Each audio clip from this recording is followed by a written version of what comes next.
I still remember the exact day it all began. The day my wife and daughter seemed to vanish from my life without explanation. At first, I thought it was some phase, some storm we could weather together. But weeks passed, then months. Calls went unanswered, texts ignored, and every attempt to bridge the silence was met with cold indifference. Their absence wasn't just physical. It was a chasm that grew wider with each day, hollowing out my home and my heart. 1 month of living with ghosts, I realized I could no longer breathe in a house that felt like a mausoleum. I packed a small bag, left a note that said little but meant everything, and walked away, carrying memories that had become sharper than knives.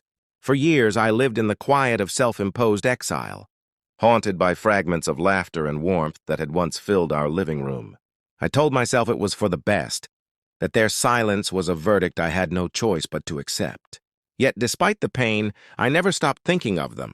My daughter, whose tiny hands once clung to mine, and my wife, whose presence had been my anchor, now an echo in a world that had moved on without me. Then out of the blue, 5 years later, I received a letter.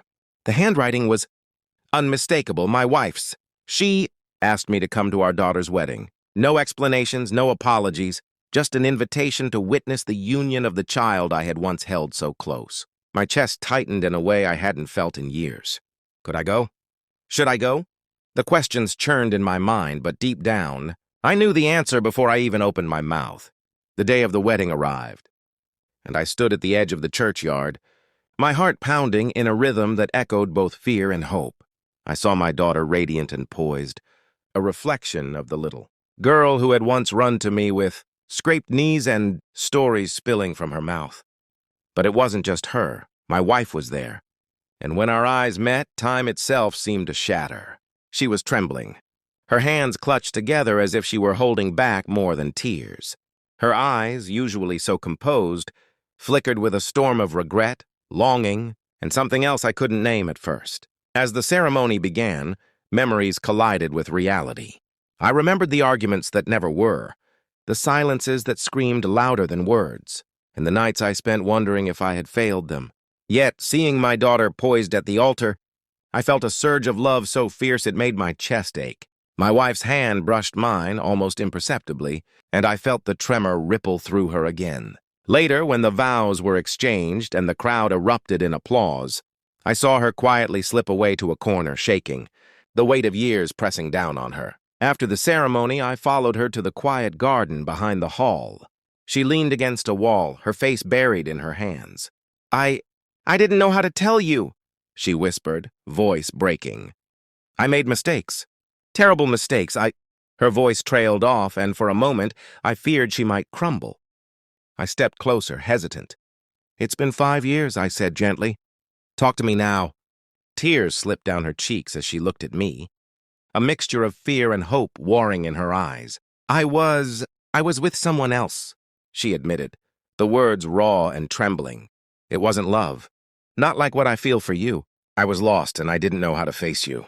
I thought if I ignored you, if I erased you from our lives, maybe I could fix what was broken inside me, but I couldn't. I never could. The confession hit me like a storm I had both feared and secretly anticipated. My hands shook, not from anger, but from the intensity of emotion that flooded me, hurt, relief, love, and a strange, aching forgiveness. I remembered the nights I spent alone, the emptiness, and yet I realized that even after betrayal, the foundation of our years together had not entirely crumbled.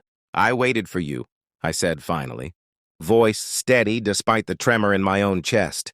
Even when it hurt like hell, I waited. And now, you're here. She let out a shaky breath, leaning into me as if the weight of her guilt and regret could be transferred into my arms. I'm sorry, she whispered. I should have fought harder. I should have told you the truth. We stood there in silence, the garden around us humming with the quiet remnants of the wedding. I didn't know what the future held, whether we could rebuild the years lost, whether trust could ever be fully restored. But for the first time in 5 years, we faced each other not as strangers, not as the ghosts of a fractured family, but as two people who had survived time, distance, and mistakes, still tethered by love that refused to die.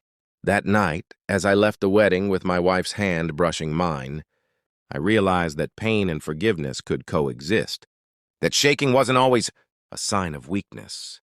It was the trembling of hearts that had been broken and were learning to beat together again. And for the first time in years, I allowed myself to hope,